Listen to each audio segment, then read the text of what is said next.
Hi, I'm Luana Rubin from Equilter.com, and this is part 2 of my African Inspiration series. And today I'm going to show you a couple pieces that I picked up on this trip. The first one is this beautiful patchwork that was made in the Johannesburg area, and I went to the craft market, which is off of the Nelson Mandela Square in the downtown area. And there was a sweet little man who showed me all of these patchwork pieces, and he said that he made them himself. After I spent some time with him, he confessed that actually his sister had made them, but that's okay. It was nice to know that it was a family business. I bought this piece just because there was so much inspiration here with motif and combining patterns, stamping, and of course the colors are fabulous. It's a lot of fun to play with the patchwork project like this with African fabrics. And you can see in this one there's so many different patterns and colors, and you might think that they're fighting with each other, but when you cut them up and put them all together, it just makes a real eye-popping great project. So if you take a look at some of the African fabrics that we carry, you can see how these would blend right in with a project like this. These have a lot of figures in them. This is one of the fabrics that we have in stock right now with figures of African dancing ladies.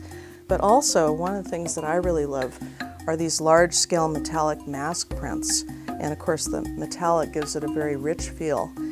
And here's another color of the mask fabric. And then another blue and gold and black. So these real heavy, rich slathering on of gold metallic is also very typical in these projects.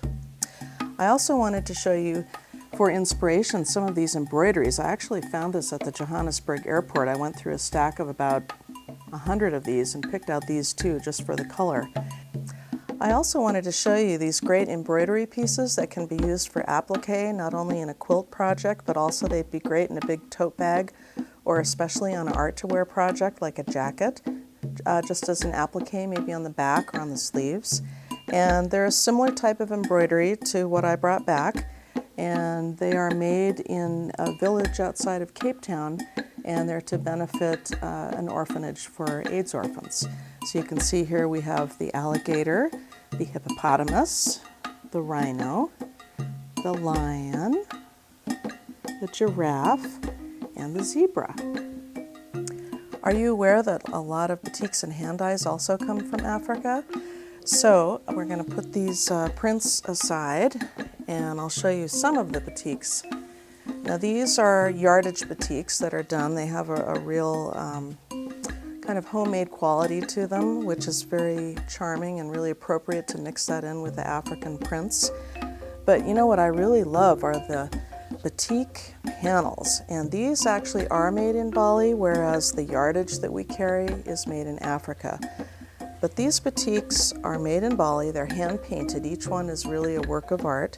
And here's just a couple that we pulled out that we thought you might like, the giraffe batik, and also this really stunning zebra batik.